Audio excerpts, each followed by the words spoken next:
Bom, nessa aula a gente vai falar da correlação cruzada, dando um exemplo da sua aplicação na análise estatística de sinais. Então, esse exemplo todo está no notebook e aqui a gente tem a equação da correlação cruzada, feita por nosso processo estatístico estacionário. Note aqui que a gente tem que fazer essa integração aqui do x de t e do y de t mais tal. Então, a correlação cruzada mede a relação entre dois sinais aleatórios.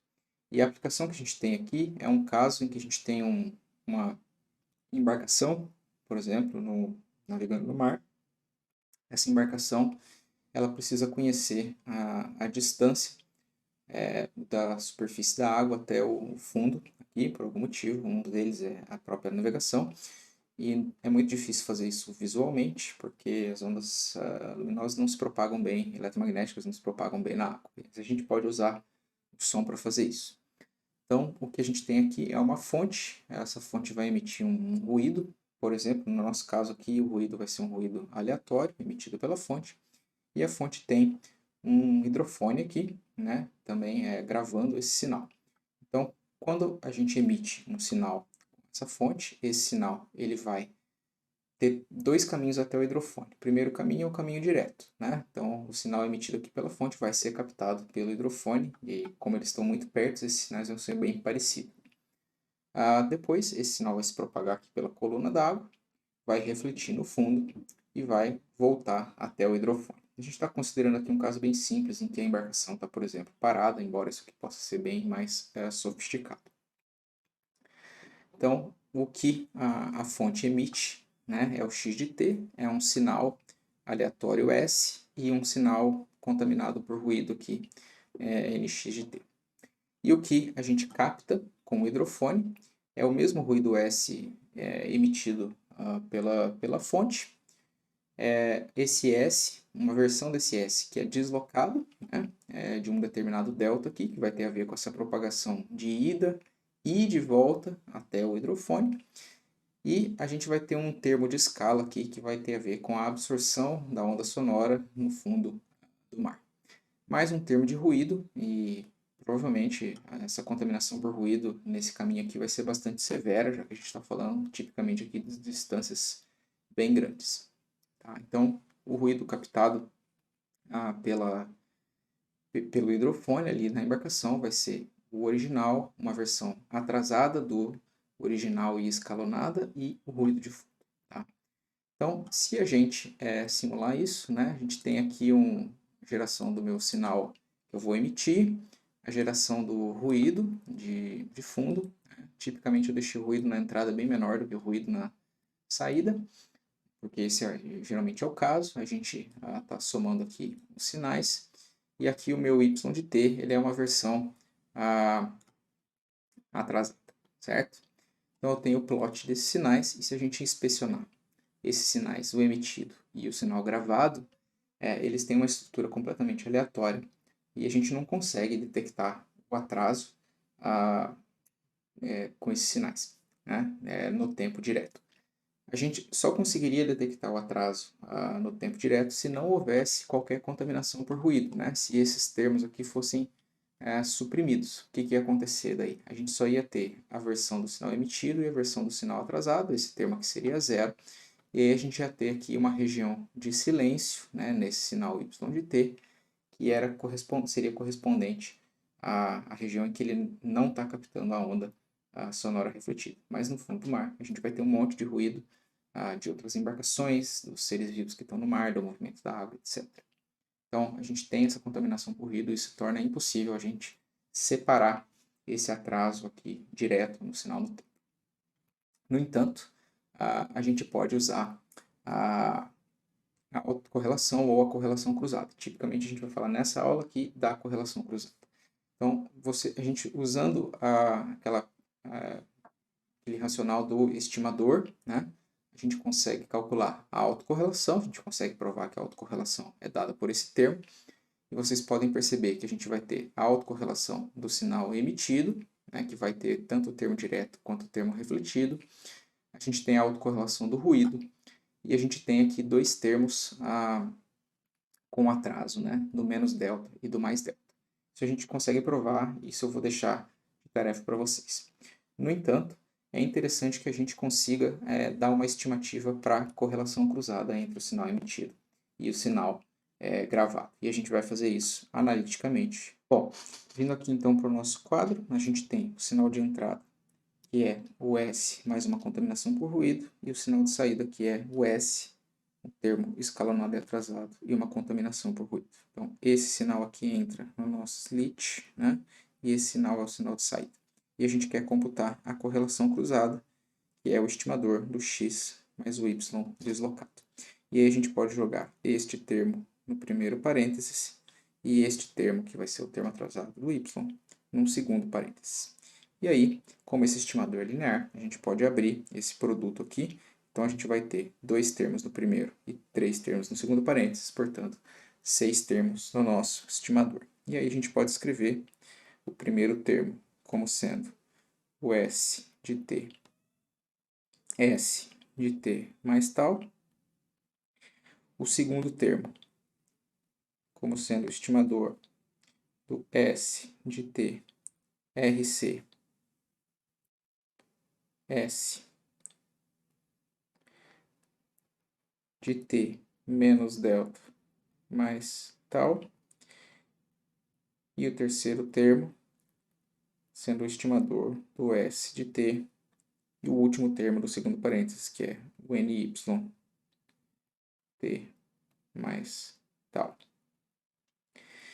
E aí, os últimos 3 termos vão ser relativos aí ao nx de t, que é o segundo termo do primeiro parênteses, e aí a gente vai ter o primeiro termo, que é o s do segundo parênteses, né, que é o s de t mais tal, mais o e do nx de t, segundo termo do segundo parênteses, que é o rc s de t menos delta mais tal, e, por fim, o nx de t, ny de t mais tal. Legal. Agora, o que a gente tem nesses 6 estimadores, né? Na linha de baixo, a gente tem nx com s, os dois sinais são totalmente descorrelacionados, né? Então, esse estimador aqui vai ser uma correlação cruzada entre o ruído e o sinal emitido, vai ser 0. Esse estimador aqui, da mesma forma, a gente tem nx e uma versão atrasada do ruído emitido, a gente tem isso aqui, também vai valer 0. E aqui a gente tem nx e ny, né? Talvez a minha letra aí não ajudou muito, mas esse aqui é o ny. Tá? Então a gente tem a correlação cruzada entre o ruído que contamina a entrada e o ruído que contamina a saída. E embora esses dois ruídos e todos os outros ruídos, até o S, né, sejam ruídos gerados a partir de uma distribuição normal, essas sequências temporais elas são completamente diferentes uma da outra, portanto elas não guardam qualquer correlação. E a correlação cruzada, portanto, aqui vai ser nula também, certo? Agora, os outros termos, a gente tem coisas interessantes, né? O último termo da primeira linha é S e NY. Então, aqui a gente também vai ter um termo nulo. Agora, o primeiro termo é o próprio RSS e tal, a autocorrelação do sinal emitido, né? E o segundo termo, a gente vai ter uma relação que a gente pode provar verdadeira, eu não vou fazer isso aqui, mas quando a gente tem essa estimadora aqui do S de t menos delta mais tal, a gente pode passar esse termo linear para fora, que é o RC, e aí a gente vai ter a autocorrelação sendo uma de tal, mas a gente tem o atraso aqui, menos delta. Então, no final das contas, o meu RXY de tal vai ser a autocorrelação do sinal original mais um RC, que é o termo associado a reflexão, a energia que ficou ali no canal de água, né, vezes a autocorrelação do sinal emitido, né, do S, atrasado de um termo delta. Então, fazendo a correlação cruzada, a gente preserva aqui, né, a informação do atraso, né? Vamos voltar então para o nosso notebook. Tá? Então, olhando os sinais no tempo, a gente percebe que a gente não consegue distinguir o atraso. No entanto, quando a gente olha para a correlação cruzada, né, a gente vê a autocorrelação do sinal original e a autocorrelação do sinal original atrasada de um valor delta. E aqui, na autocorrelação do sinal gravado pelo hidrofone, o RYY, a gente tem a autocorrelação original, a autocorrelação do ruído, e a gente tem dois termos aqui com atraso. Um termo deslocado para a direita e um termo deslocado para a esquerda. Tá? Então, o que a gente vai fazer agora é computar a autocorrelação e a correlação cruzada, né? E plotar esses dois valores. Então, quando a gente faz isso, né, com o NumPy Correlate, a gente vai obter esses dois sinais. Esse aqui, o de cima, é a autocorrelação. Então, a gente observa o pico, né, associado ao ruído branco aqui, bem elevado, notando que, né, o sinal emitido é um ruído branco, portanto a gente tem um pico ali em tal igual a zero, e a gente tem os dois pequenos picos, né, associados tanto a este atraso aqui quanto a este atraso. Então, esse primeiro grande pico que vocês estão vendo, ele tem a ver com o pico do sinal emitido, o pico da reflexão e o pico da autocorrelação do ruído que contamina a medição.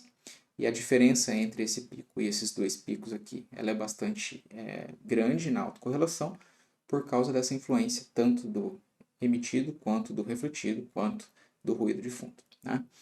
Já no caso da correlação cruzada, a gente apenas tem o pico do sinal, da autocorrelação do sinal emitido, e um pico deslocado e escalonado por RC associado à reflexão. Né? Então, fica um pouco mais fácil de distinguir aqui entre, né, o pico em tal igual a zero, que tem a ver com a emissão do sinal, a autocorrelação do sinal emitido, e esse pico aqui, que é o pico do lag, aqui, né, que acontece por causa da viagem da onda, que a onda faz entre a emissão e a reflexão, né? Então ela vai caminhar até o chão e vai voltar até o meu hidrofone. Então esse delta tem a ver exatamente com esse caminho de ida e volta da minha onda sonora e a gente consegue detectar ele com uma boa precisão aqui, usando a correlação cruzada. E aí, usando algum mecanismo de detecção de pico e conhecendo a velocidade do som na água, por exemplo, aqui eu estou calculando aqui, assumindo uma série de coisas a respeito dessa coluna d'água, ela está a 20 graus Celsius, por exemplo, a velocidade do som na água é cerca de 1.500 metros por segundo. Então, a gente encontrando aquele pico, a gente consegue detectar o pico ali em 0,25 segundos, que foi exatamente o que eu setei ali na simulação, e calcular a distância para o fundo aí, cerca de 190 metros. Então, se vocês mudarem esse atraso, vocês vão ver que esse pico vai ser atualizado, vocês podem fazer essa brincadeira no notebook depois, certo? Bom, essa pressuposição aqui da velocidade da água, né, ela é bastante simplista em vários aspectos, porque no mar a velocidade da água vai variar um pouco com a profundidade, com a pressão, com a salinidade, com a temperatura e com uma série de outras coisas. No entanto, esse exemplo dá uma pequena noção aí do que a correlação cruzada pode trazer de benefício na análise de sinais. Tá bem? Até mais.